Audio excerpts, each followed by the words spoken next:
Hello everyone, all of you very good evening. In the last class I discussed on the topic composition of the atmosphere, but today I will discuss on the topic insolation. Insolation. After all, what is insolation? What is insolation? The the earth receives the earth receives its energy from three sources. The earth receives its energy from three sources: solar radiation, gravity, and endogenic forces. Solar radiation, gravity, and endogenic forces. The sun, the sun radiates its energy. The sun radiates its energy in all direction. The sun radiates its energy in all direction. In all direction. The sun radiates its energy in all direction. That is called solar radiation. The sun radiates its energy in all direction at the rate of 1,86,000 1,86,000 1,86,000 miles per second. This is called solar radiation or insolation. The sun radiates its energy in all directions at the rate of 1,86,000 miles per second. This is called insolation, or in other words, we can say that the incoming solar radiation, the incoming solar radiation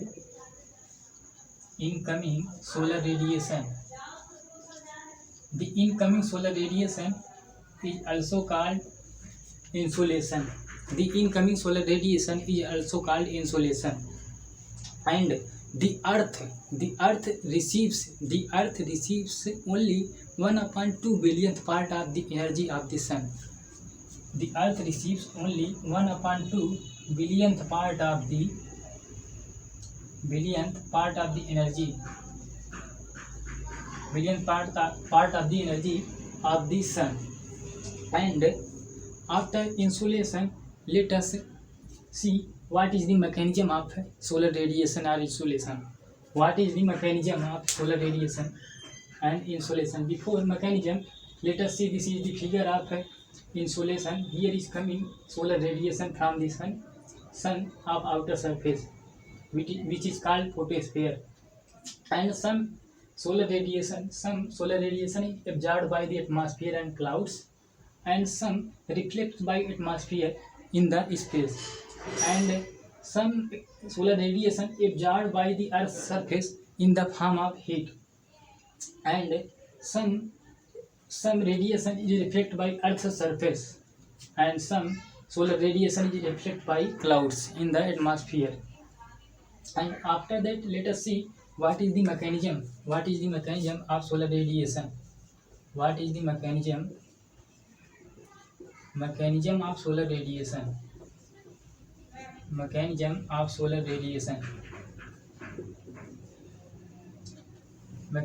of solar radiation. After all, from where the energy from the sun's outer surface or photosphere energy comes to the ground surface. In the interior part of the sun,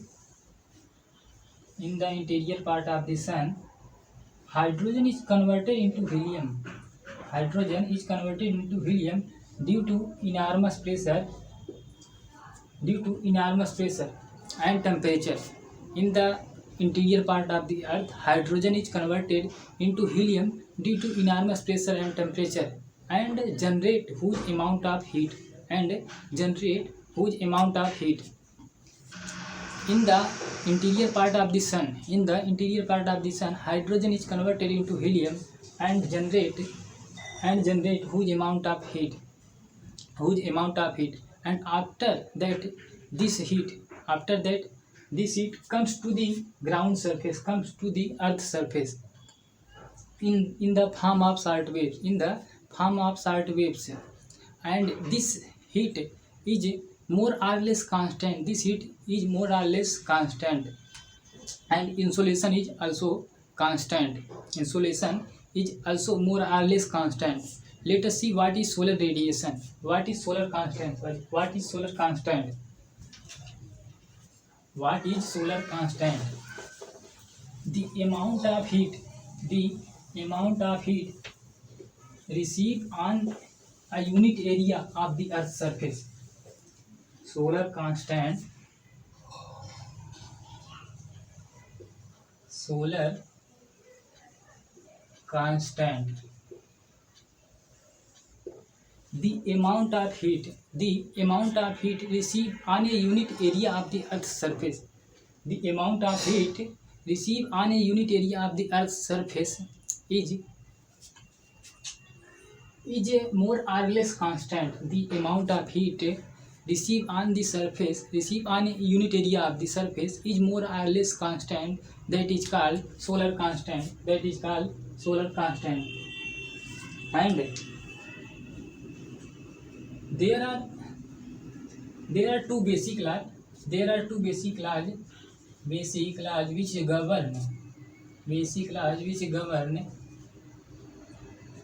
Which govern the nature and flow of radiation. There are two basic laws which govern the nature and flow of radiation. First law is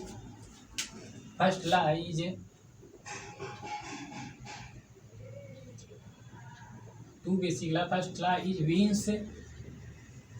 Wien's displacement law.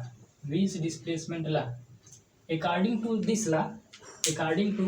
Wien's displacement law, wavelength of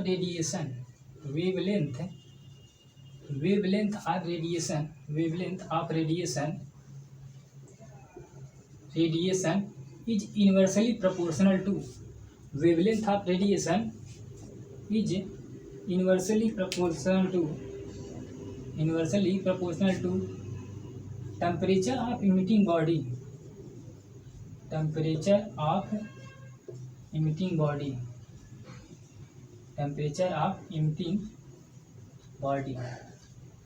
According to Wien's displacement law, wavelength of radiation is inversely proportional to temperature of emitting body.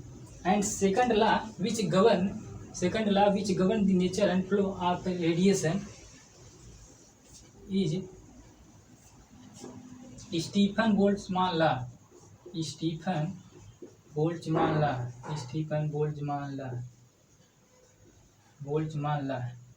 According to this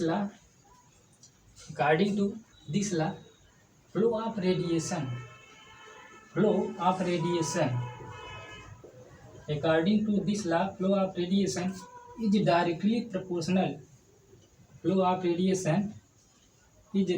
proportional to average temperature.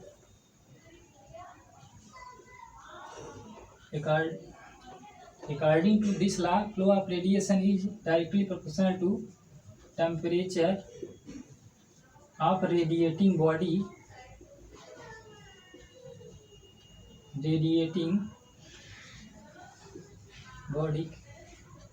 Powerful. According to this law, flow of radiation is fourth power of temperature of radiating body. According to the Stephen Boltzmann law, flow of radiation is directly proportional to fourth power of temperature of radiating body. And after that, let us see what is the distribution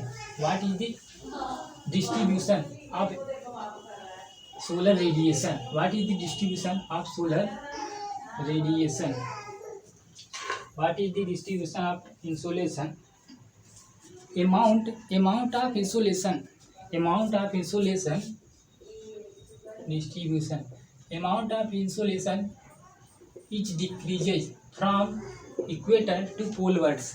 Amount of insolation or solar radiation is decreases from equator to polewards.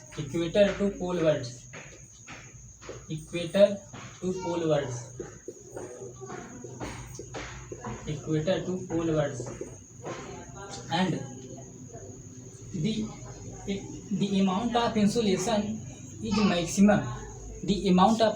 maximum.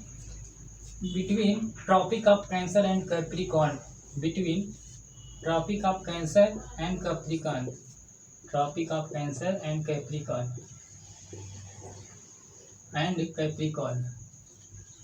The amount of insolation is maximum at the between Tropic of Cancer and Capricorn. And let us see what is the latitudinal extent of insolation. At 0 degree latitude, insolation is 100%. At 0 degree latitude, insolation is 100%, and 10 degree latitude, insolation is 99%, and at the 20 degree latitude, insolation is 95%, and at 30 degree latitude, insolation is 88%, and 40 degree latitude, insolation is 79%. After that, 50 degree latitude, insolation is 68%, and 60 degree latitude, insolation is 57%, and on 70 degree latitude, insolation is 47%, and also 80 degree latitude, insolation is 43%, and after that 90 degree latitude, at the 90 degree latitude, insolation is 42%. After that, let us see what is the factors which affect the distribution of temperature, distribution of insolation. What is the factor which affect the distribution of insolation? There are mainly 5 factors. Which affect the distribution of insolation. First factor is angle of the sun's rays.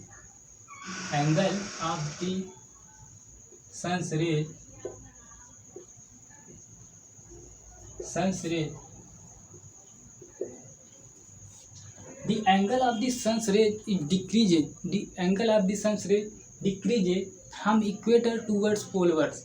The angle of the sun's rays decreases from equator towards poleward, and the amount of insolation is also decreases in that direction. The amount of insolation is also decreases that direction, because the sun rise vertically on the equator. The sun rise vertically on equator and become oblique towards pole, so the insolation is maximum at the equator and minimum at the poles. Insolation is maximum at the equator and minimum at the pole, and minimum at the poles. After that, let us go to second factor of the insolation. Second affecting factor of the insolation. Second factor is length of the day. Length of the day. The longer duration of sunshine, or length of the day, and shorter duration of nights. The longer duration of the sunshine and shorter duration of nights receive maximum insolation. Longer duration of day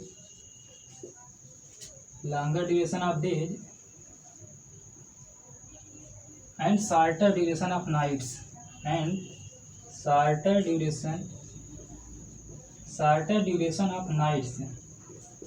shorter duration of nights receive maximum insolation.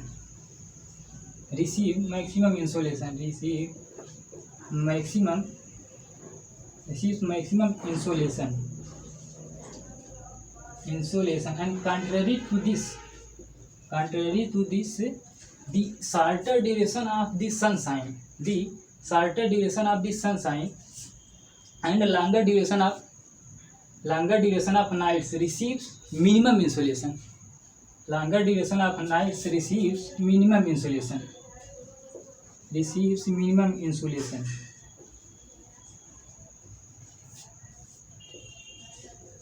Longer duration of nights receive minimum insolation.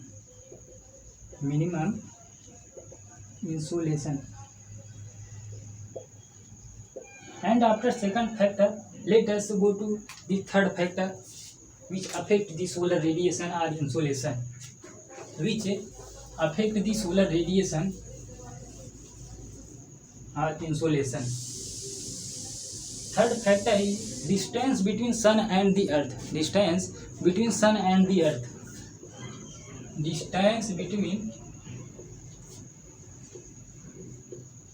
sun and the earth. Sun and the earth. The distance between sun and the earth changes. The distance between sun and the earth changes during course of a year. During course of a year. Changes during course of a year. And at the time of perihelion. And at the time of perihelion, the earth is nearest to the sun. The earth is nearest to the sun. Let us see the figure.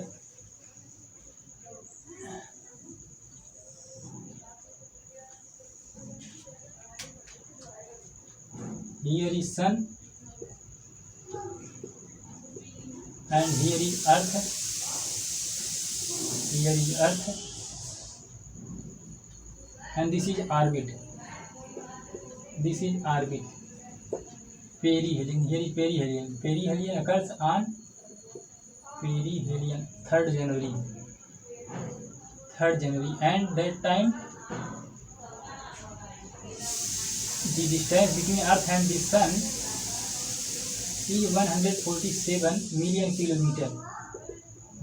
kilometer. And here is aphelion. During aphelion, the distance between sun and the earth is maximum. This occurs on 4th July. And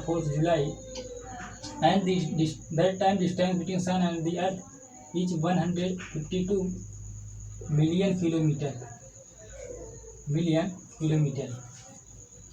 At the time of perihelion, the earth is nearest to the sun. At the time of perihelion, the earth nearest to the sun. Earth becomes nearest to the sun, and distance between them is about to 147 million kilometer, and this occurs on 3rd January. And at the time of aphelion on 4th July, the distance between sun and the earth is 152 million kilometer. And according to the law, at the time of perihelion, maximum insolation should be occur. But here is opposite. Here is happen to opposite, because at the time of 3rd January, in the northern hemisphere, there is winter instead of summer. So the earth receives minimum insolation. And contrary to this, at the time of aphelion, the earth becomes maximum distance of sun, from sun, and this occurs on 4th July. And in the northern hemisphere on 4th July, there is summer instead of winter, and the earth receives maximum insolation at that time. And after third factors, let us see the fourth factor which affect the solar radiation. Fourth factor